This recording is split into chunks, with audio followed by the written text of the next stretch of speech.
See, you already covered, I think, nuclear chemistry. This is the last chapter which you will face. इसके 3 part होंगे, colloids, emulsions और adsorption. So I'll just write a few things. You just note it down and then we'll study. Okay? Are we clear?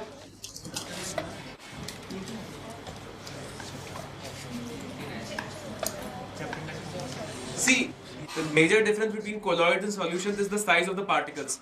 If you have the size of the particle in the range of 1 to 100 nanometer, 1 to 100 nm, then you can say that it is going to constitute a colloidal system. Just like in a solution you have solute and solvent, in this case you have two phases. One is the dispersed phase and other is the... What is a colloidal system? If we have finely divided particles in the range of 1 to 100 nm, it constitutes a colloidal system. Are we clear? So, if we have particles in the size range of 1 to 100 nm, they constitute a colloid.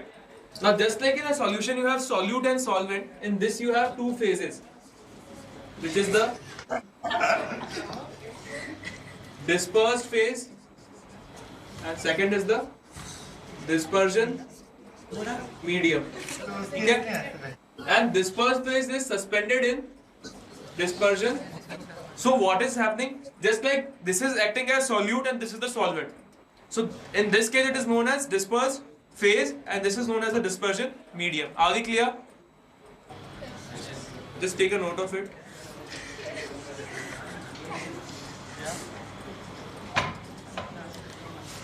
Of dispersion medium, if the dispersion medium is liquid, then it is known that the colloidal system or the colloid is known as a sol. Similarly, colloid is known as an aerosol if the dispersion medium or the solvent is gas. So if it is gas, it is known as aerosol. If it is liquid, it is known as sol. And liquid ke andar, if you take water, it is known as hydrosol. If you take it alcohol as, then it is known as alkosol. These are just the terminology. Just take a note of it.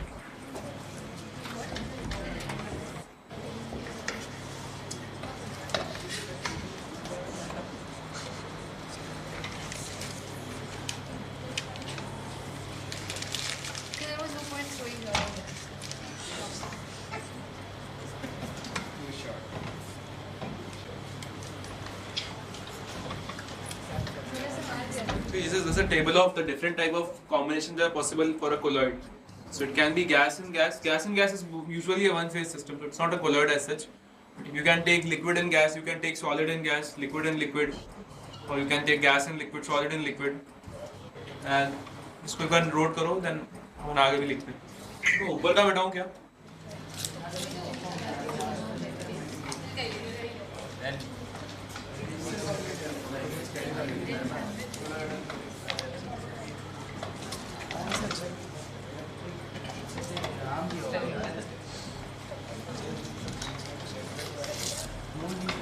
इसको note करो जल्दी से.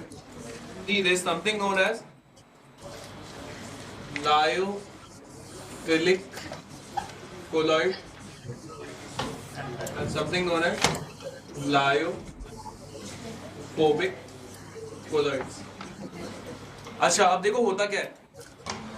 Those colloids which have very good interaction with the dispersion medium, or in that case, in this case I can say interaction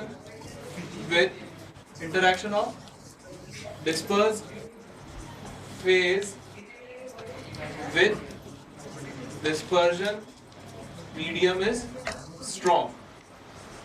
Whereas in this case what will happen? अच्छा, colloid बनेगा कैसे? How will a colloid be formed? You have a dispersion phase and you have a dispersed medium, and both of them will mix together to give you a colloid. Are we clear? So if the interaction is good, then the colloid will be very good. Lyophilic. What does philic means? Like.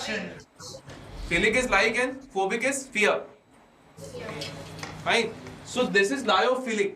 So in this case you can say the interaction between the dispersed phase and dispersion medium will be very strong. But in this case, lyophobic colloids, if you take, what will happen? You can say that the dispersed phase is sparingly soluble in the dispersion medium, or you can say that the interaction is, these type of colloids are known as lyophobic colloids. So in this case I can say that a colloid or the colloidal system will not be formed readily because the interaction is weak. Suppose you take a precipitate and you put it inside a dispersion medium. Now since it is sparingly soluble, you will not get a colloid readily, but in this case you will get a colloid very fast. Are we clear? These are lyophilic and these are lyophobic colloids. This is the first point. Second, these are very stable in nature, whereas these are unstable. What does unstable imply? See, we'll study ahead. There's something known as coagulation. What is coagulation? If you add an electrolyte, a colloid will again change to a precipitate. So that is known as the principle of coagulation, that you add an electrolyte, so you break a colloidal system into a precipitate. So since these are unstable, on addition of an electrolyte, these will break instantaneously to give you a precipitate. But since these are stable, we will also study ahead that these lyophilic are used to protect lyophobic colloids because these are more stable. And it won't be easy for us to break these colloids to precipitate again. Are we clear? These are reversible colloids and these are irreversible colloids. What is reversible and irreversible? Just take a note of it, then I'll explain it to you. Suppose I have a colloid sol. I have this as the dispersion medium. Let's say it is A, and I have a and let's say the dispersion medium is B. Suppose this is a colloidal system which is in front of you. Now, what I do is, through evaporation, remove all the dispersion medium, which is B. So you are left only with A. So if this A can again form a colloid, it is known as a reversible colloid. And if this A cannot be used again to form a colloid, then it is known as a irreversible colloid. So in this case, when you are using a lyophilic colloid, if you through evaporation remove all the dispersion medium, then again the thing which is remaining, which is the dispersed phase, can again be used as a dispersed phase in formation of another colloid. So lyophilic colloids are reversible colloids. But if this process is not true in case of lyophobic colloids. Are we clear? And this is a reversible colloid. Clear? And you can use the dispersed phase again. But if you cannot use the dispersed phase again after the evaporation of dispersion medium, then it is known as lyophobic. This is a colloid which is equal to dispersed phase plus dispersion medium. Are we clear? Now, through evaporation, I remove this dispersion medium. So what is left? Only the dispersed phase. Only A is left. Now this A can again be used to form a colloid. If that is the case, then it is known as a reversible colloid. If this A cannot be used again to form a colloid, then it is known as irreversible colloid. In the case of irreversible colloids, which will be the case in lyophobic colloids, this won't be possible. Are we clear? Should I rub this off?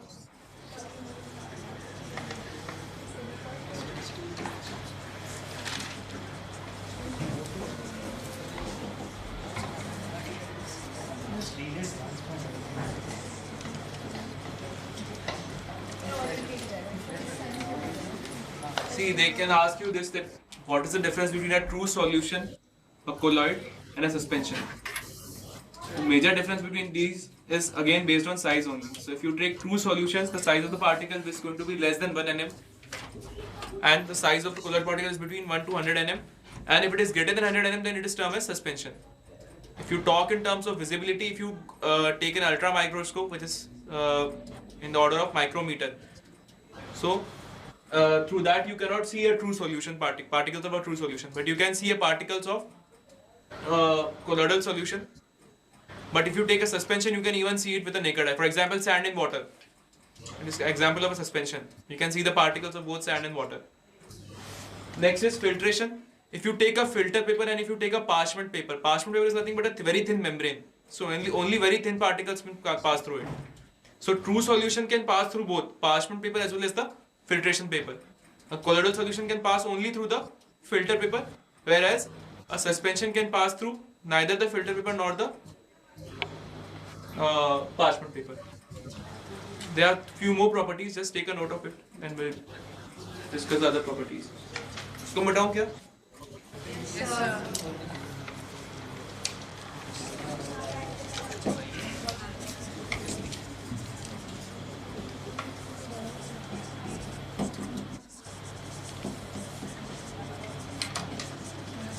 See, the diffusion principle is again based on the size. So, in case of true solution, the size of the particles is very small. So, the diffusion will be the fastest in case of true solution, followed by colloid particles. And in case of suspensions, the rate of diffusion will be very slow, or it will be like as if no diffusion is taking place. And there is a very important property which you will also see ahead in case of colloid, known as the Tyndall effect or the scattering of light. So, scattering of light again is based on the size of the particles. As per, if the size is very small, then there will be no scattering of light. So in true solution, you won't see any scattering of light. But in case of colloidal solution, you will see scattering of light. In case of suspension also, you will see scattering of light. But something which is particular only to the colloidal solution, which you will see, is the Tyndall effect, which will study ahead. Are we clear? As of now, just make a note of it. It does not show Tyndall effect. The suspensions will not show Tyndall effect. Are we clear? Shall I rub this off? Yes, sir. Let's just see a few methods of preparation of colloids. First of them is chemical methods. For example, we can say formation of AS2S3 colloidal sol. To take AS2O3.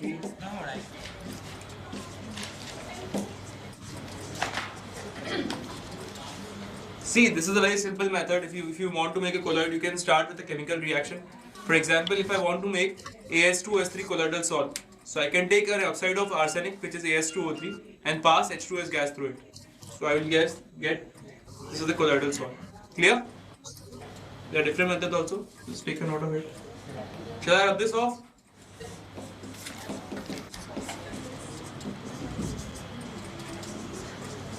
See, this peptidization is just the opposite process of coagulation.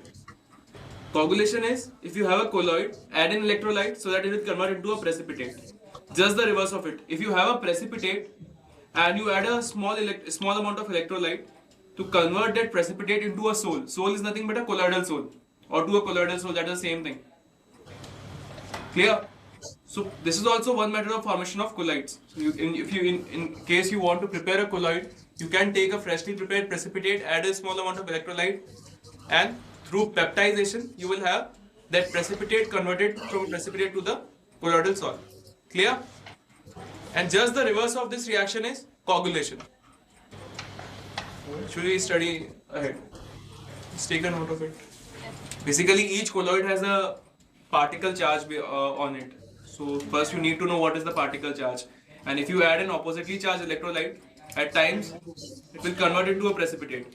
Same is the other way around. If you take an electrolyte, at times it can break a precipitate into again particle charges. And through adsorption now, what will happen? You will develop colloidal particle charge, and those colloidal particle charge will then form a colloidal solution. I'll just explain it to you. Wait for a few moments. You need to understand coagulation first. Then only you will understand peptidization. Clear? See, the main problem in many colloids is they have very small impurities such as electrolytes which are present in them, and these electrolytes can change these colloid particles to a precipitate by the coagulation. So you have to remove these impurities which are electrolytes, and you remove these impurities by a process known as dialysis. So I'll just write a few things.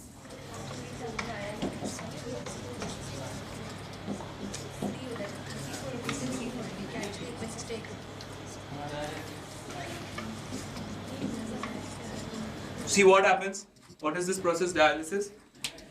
You take a bag which is made of you take a bag which is made of a very thin membrane known as parchment membrane, or the membrane which is known as cellophane. Now this membrane allows only the impurities, which are very small ions, mostly electrolytes, to pass through it. And you place this in a container which is filled with pure water. So what happens? These impurities, as soon as you place them, will pass through this bag and go into pure water, whereas the colloidal salt will remain in this bag. So after this process is done, you take the bag out and it is containing only the pure colloidal salt and all the impurities are removed. This process is known as dialysis. Are we clear? What is the purpose? Purification of colloids. Why are you purifying it? Because if some electrolytes are present, then they can combine with the colloids to give precipitate, and the colloid will be unstable then. So you need to remove these impurities. And how do we remove it? Through a process known as dialysis, in which you take a container filled with pure water and you take a bag which is made of parchment paper or cellophane, and these. So this is the process through which you can go for purification of colloids. Are we clear? And if you apply electric field during this process, it is known as electrodialysis. So if we apply electric field, then this is known as electrodialysis. Why do we apply electric field? So that this process is faster. Because all of the impurities that are present are mostly electrolytes, they consist of ions. So you apply electric field at times so that the process is faster. So in that case, it is known as electrodialysis. Clear? Just take a note of it.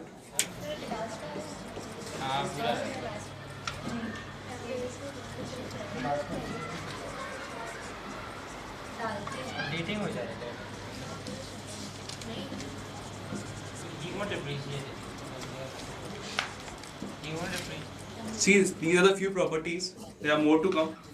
Starting from the basic property, since there are two phases available, it's going to be heterogeneous in nature.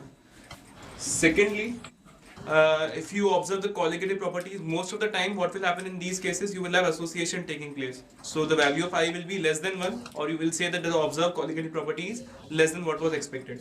So you can say smaller than expected value of the colligative property.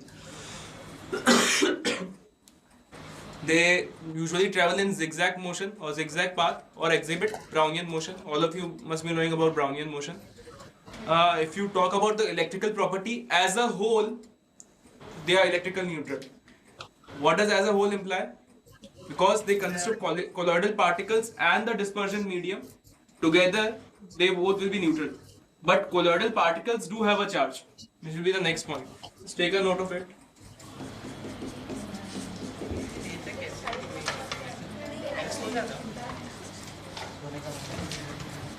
See, this phenomena is very simple as such. The colloidal particles will have a charge.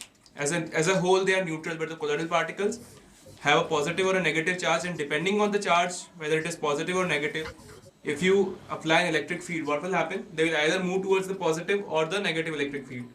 Very simple phenomena, and this phenomena is known as electrophoresis. So, for example, in JEE, they can give you something, and they can ask you which of the following property is known as electrophoresis, Tyndall effect, or something else. So these properties, small properties, are very important for testing you. They can give you a comprehension and they can test all the properties. Are we clear?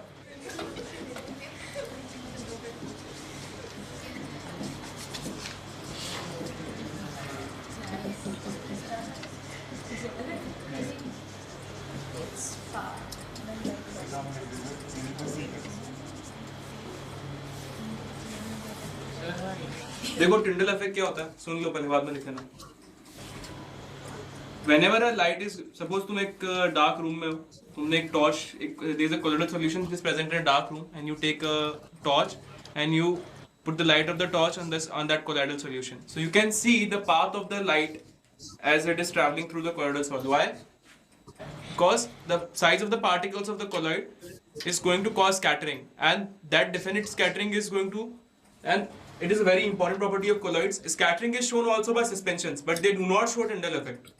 So you can see the path of the light, and that path of the light which you can see, this whole phenomena is known as Tyndall effect. One more thing which is observed is the greater the difference between the refractive index of the dispersed phase and the dispersion medium, the higher the intensity of the Tyndall effect which you can see. So it is usually observed that lyophobic sols or lyophobic colloids have the difference in the refractive index between the dispersed phase and dispersion medium will be greater in case of lyophobic colloids compared to lyophobic sols. So that's why you can see that the Tyndall effect is going to be exhibited more prominently in lyophobic colloids compared to lyophilic sols. Clear? Yeah. So why does suspensions don't show Tyndall effect, or the whole solution gets colored? Because the size is way too bigger. So excess of scattering is going to cause diffusion of light. Or basically, if you understand, if you can see the path of the light, the size should be just enough so that the light is diffracting. So you can see the path. If it is much more than that, so every time the light will strike, what will happen? It will get scattered, but to the extent that it will diffuse. You cannot see the path. That is the reason. Clear? Okay.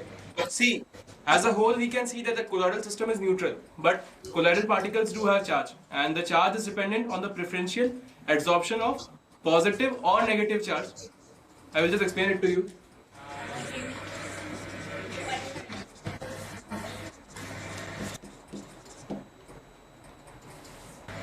Just take a note of it and I explain it to you later. Just take a note of it first.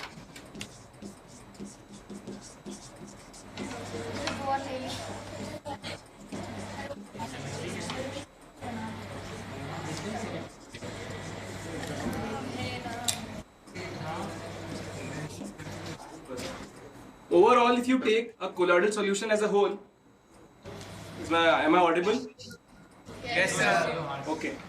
So if you take the overall colloid solution, the charge is neutral. This plus this is neutral. But if you take only the colloidal particle, this is the colloidal particle. So this is positively charged due to preferential adsorption of the common ion. A common ion in this case is iron 3+. And that is preferentially adsorbed on the surface of FeOH whole thrice. So if I actually draw the diagram, how this is done, I can explain it to you like this. If this is the surface of FeOH whole thrice, it will adsorb all the Fe3+ ions. Okay, it will absorb all the Fe3+ ions. It is not going to absorb but adsorb. What is adsorption? It is a surface phenomena. That means on the surface of this, all Fe3+ are attached. And see, here I have written diffused part. So all this Cl- is inside the solution. On the surface of this, I can see all the Fe3+ are attached. And the Cl- is diffused. So if I take the colloidal solution as a whole, this Cl- is diffused. Are we clear? But the fixed part or the colloidal particles are now positively charged. So the colloidal particles do have a charge, but the colloidal sol is a electrically neutral sol as a whole. Are we clear? So if I see there is going to be an electrical double layer. How come? Like this. So all this Cl- will be diffused and all these iron 3+ will be adsorbed to the surface of FeOH whole thrice, because in this case the common ion is Fe3+. So depending on the common ion, the colloidal particles will be either positively charged or negatively charged. So in this case the colloidal particles are positively charged. I will also give an example. In this the colloidal particles are negatively charged. Are we clear? See, in this case, the colloidal particles are negatively charged. And how they are negatively charged? Due to the preferential adsorption of. And this is the electrical double layer. Are we clear? What is a double layer? You have both positive and negative charge. Clear? Double layer क्या वापस बताओ?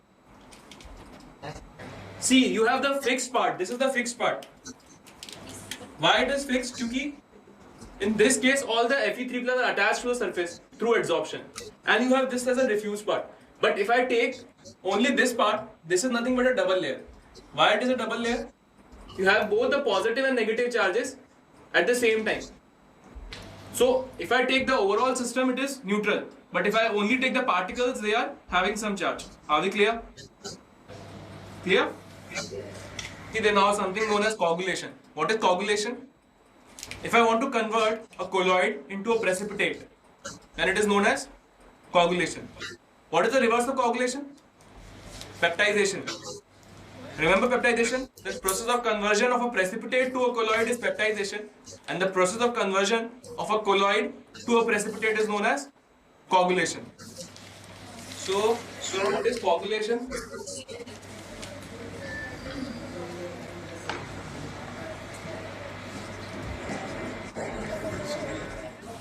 If you want a colloidal salt to change into a precipitate, or if you want coagulation to take place, again you have to add an electrolyte, which is mostly the case. So, if you remember dialysis, do you remember dialysis? Yes, sir. What was dialysis? Purification of blood.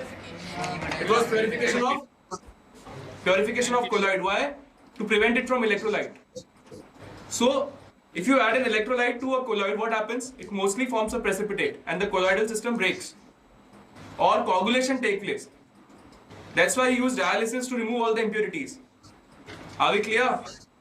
Okay, so to prevent coagulation, we use dialysis. Now, in this case also, if coagulation is taking place, it is taking place due to the addition of some or the other electrolyte.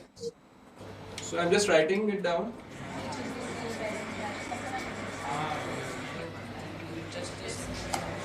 Shall I rub this off? Yeah.